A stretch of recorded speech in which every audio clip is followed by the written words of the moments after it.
I do want to go now to another one of Kentucky's hardest hit areas. Chris Hall is live in Hazard, Kentucky for us. He lives there. He has taken it upon himself to help hundreds of families today, and he joins us on the phone now. Chris, can you hear me? I hear you loud and clear. You know, Chris, we know it's been such a last 24 hours for you. We certainly appreciate you joining us. Can you help put this in perspective for us? How bad is it? What does your hometown of Hazard look like right now? And what have you been seeing and hearing from people?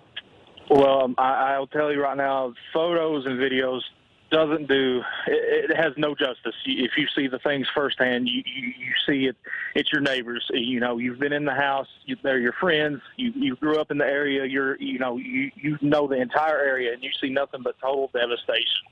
And it's heartbreaking just to look around, and personally where I'm from was hit hard. Neighbors' houses completely gone. It's just really hard to see. And so you come together and try to set something up just for your neighbors and your friends. Yeah. And we're looking at some of what you have set up. You know, this sort of makeshift center to help your community and distribute goods and distribute water and get people what they need. Can I ask, have you been able to see your home since the flooding? Where have you been staying? I have not. I have actually stayed in my car since then. Our roadways have actually took a hard hit due to the heavy rain. A lot of roads are completely impassable, a lot of mudslides, a lot of break-offs in the roadways, a lot of area roadways. People are still being rescued at this time because they cannot get out of their homes due to break-offs, mudslides, etc. You know, it's really, really sad to see you hear calls for help and you can't get people to them, and it's just sad. So, you know, you do what you can, but you still don't feel like you do enough. You know, Chris, I am just so impressed and touched by your heart that you have not been able to see your own home. You don't know the status of your home. You're sleeping in your car, and you're turning in this hopeless and helpless situation and just trying to do what you can. Can you tell us a little bit about what you have been doing in the last 24 hours? Really, I've just been trying to get a hold of every resource that I can. We're trying to get in water. We're trying to get in non-perishable foods, cleaning supplies, you know, shovels, towels, any little thing that would help somebody start from zero. You know, I think to myself personally thinking, where would I start over if I were to completely start over with nothing? And that's what I've been trying to get in. You know, people have to have water to live. They have to have clothes on their back. You know, we're getting all this stuff in, and it's coming in by truckloads. I mean, semi-truckloads. It's amazing with the outpour of support. We've had live storm chasers on Facebook sharing all of our posts. They've been a true help, a lot of community engagement, a lot of things here today that have been donated are from all local folks. Nothing major. We got some folks coming in from out of state, but major. This is all a community-based event. Yeah. Now, we've had the Cajun Navy as well come up here and assist us.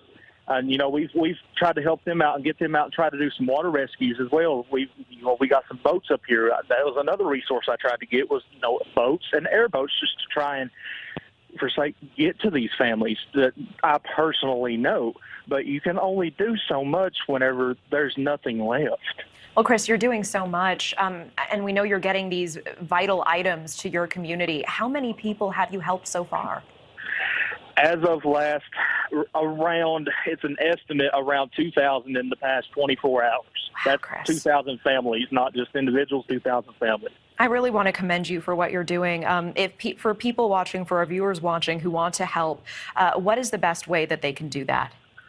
You can reach me on my Facebook, Chris Hall, or you can go to Live Storm Chasers, and they will direct you to my Facebook page, and we will get you to the best place and try to get you where you need to be. And if you can help, we could use the help. We will never say no to help right now, especially in this area. I hear you, Chris, and I know you've been dealing also with, one of our producers was on the phone with you, and there was a woman who was coming up to you crying. What are some of the stories out of this that are already on your heart that you know that are going to stay with you? I mean, you have people that's coming up in mud-covered cars. You're coming up in neighbors' cars. They're giving them a ride here. Coming in with the clothes on their back, they're covered in mud. The only things they have left in their whole life is the clothes on their back. You know, you hear these stories saying that was my whole livelihood. or this house has been here for 70 years. It's the memory part. Everybody's lost all their memories. They've lost their whole livelihood. I mean, people have lost every single thing. I really don't. It's really speechless to even try to explain how it is here. It's really a sad situation. You know, Chris Hall, I know what's sticking with me is you saying that it just feels helpless, like you can't do enough. And I just want to commend you on everything that you have been doing and all the people that you've helped. Thank you so much. We are certainly wishing the best for you and your community. Thank you so much for your time tonight. Thank you for watching. Go to newsnationnow.com to find News Nation on your television provider. And don't forget to click the red subscribe button below to get more of News Nation's fact-driven, unbiased coverage.